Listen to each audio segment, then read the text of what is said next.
রাধারানীর নাম দুবার নিলে কি হয় জানেন?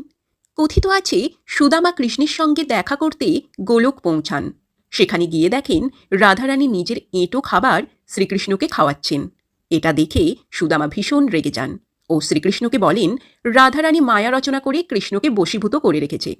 কৃষ্ণ কোনো উত্তর দেন না, হাসেন। তিনি সেখানে উপস্থিত গোপীদের দিয়ে একটি লীলা রচনা করেন। গোপীরা শ্রীকৃষ্ণের কথা মতো একসাথে রাধে রাধে বলে ওঠে। তখন সেখানে উপস্থিত একটি কীট সবার চোখের সামনে পুড়ে যায়। গোপীরা আবার রাধে রাধে বললে সেখানে থাকা একটি প্রজাপতিও মারা যায়। এতে সবাই ভয় পেয়ে যায়। কিন্তু গোপীরা তৃতীয়বার রাধে রাধে বললে সেই প্রজাপতিটি একটি ফুটফুটে বাচ্চা মেয়ের রূপ নেয়। সুদামা বোঝেন রাধা কোনো সাধারণ নারী নন। রাধার নাম থেকে এক প্রাণ কীটজনী মুক্ত হয়ে মানবজনী পেল। শ্রীকৃষ্ণ নিজে বলেছেন কৃষ্ণ নামের থেকেও রাধা নাম অনেক গুণ বেশি শক্তিশালী।